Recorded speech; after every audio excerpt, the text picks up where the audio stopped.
What's up, Disney Dudes and Dudettes? In this video, we'll be talking about 5 abandoned Disney attractions you didn't know coming up. I'm gonna do what I do, put it all together, ain't nothing better, I'm gonna do.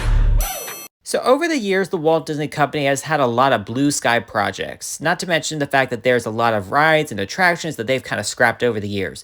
In this video, we'll be exploring the 5 abandoned Disney projects that you didn't know. So without further ado, let's get into it. Okay, so let's start with Discovery Island. Discovery Island was an island located near Bay Lake in Walt Disney World near Magic Kingdom.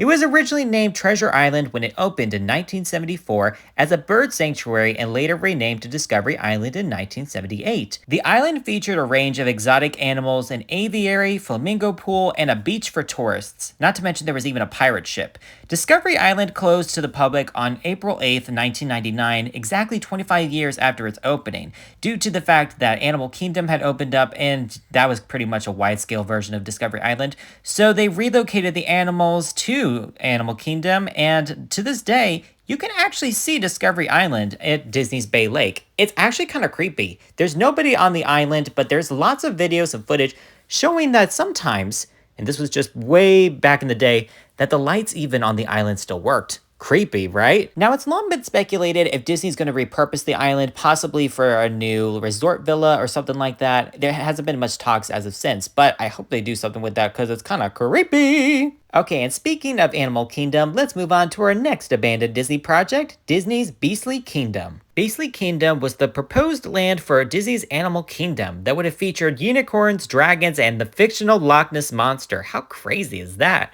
The land was never built and the area was to be used for Beastly Kingdom, was then repurposed for Camp Minnie and Mickey, and later rethemed as Pandora, the World of Avatar.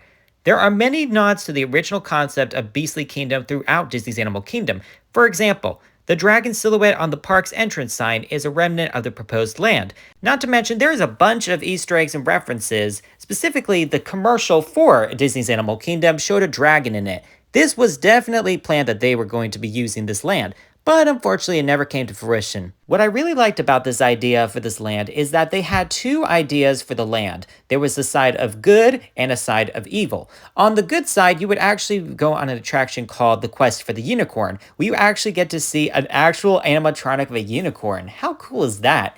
Now, on the bad side, however, there would be an attraction where you come face to face with a fire-breathing dragon. But unfortunately, both of these ideas were scrapped, and so later on, it was then rethemed to Pandora, the World of Avatar. And speaking of Disney's Bay Lake, let's move on to our next abandoned Disney project, Disney's River Country. River Country was a water park at Walt Disney World in Florida that opened on June 20th, 1976. It was one of the first major additions to Walt Disney World after its 1971 opening. It was one of the earliest fully themed water parks ever built. When the park opened, the entire Walt Disney World resort consisted of Magic Kingdom theme park and 3 hotels. By the time River Country closed in 2001, the resort had grown to include 4 theme parks, multiple water parks, and dozens of hotels. While River Country was revolutionary when it opened, by the turn of the century, the park had not only been surpassed by outside competitors, but also by Disney's own Typhoon Lagoon, which opened in 1989. On November the 2nd, 2001, when River Country closed for its annual winter refurbishment,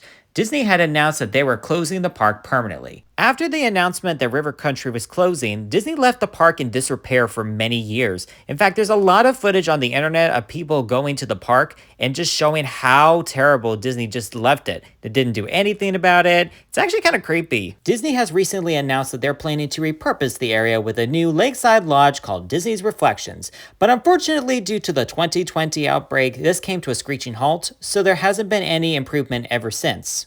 Okay, next up on our list is Disney's Body Wars ride at Disney Epcot. Body Wars was a motion simulator ride located in the Wonders of Life Pavilion at Epcot. It was developed in the same way that Star Tours at Disney Hollywood Studios was designed as a space simulation ride. The premise of the attraction had guests shrunk to survey a mission carried out by a fictional, miniaturized exploration technologies team, or MET for short. Body Wars opened at Epcot on October 19th, 1989, and as part of the new Wonders of Life Pavilion. Presented by the Metropolitan Life Insurance Company, or MetLife for short, it received mixed reviews from guests, with some praising its thrilling experience and others complaining of the motion sickness and nausea due to its rough ride. After Medline's sponsorship expired in 2001, Epcot continued to operate the Wonders of Life Pavilion until 2004, when it closed due to declining popularity. And speaking of Disney's Epcot, let's move on to our next abandoned Disney attraction, and that is going to be Disney Horizons. Disney's Horizons was a dark ride attraction at Epcot that opened to the public on October 1st, 1983. The attraction was said to be a sequel to Carousel of Progress and Magic Kingdom. What was really unique about this ride is that it took guests on an exploration of options for living and working in the 21st century. The ride featured two narrators who left guests briefly while another announcer stated that they would be returning to Futureport very soon. Guests were also able to choose their own ending to the journey via personal spacecraft desert hovercraft or space station. The attraction was a success at Disney's Epcot, but unfortunately due to GE's contract, little by little the attraction started to close, and it permanently closed to the public at 1999 when it was actually discovered that there was a sinkhole under the ride. Now, the spot where Horizons used to be is now home to Mission Space. Thank you guys so much for watching. Hope you enjoyed this video, and if there's any abandoned Disney projects that you know at Walt Disney World, I would love to know. Leave a comment down below, and please subscribe to our YouTube channel and hit the bell icon so you can be notified every Thursday when we have a new video. And as always, have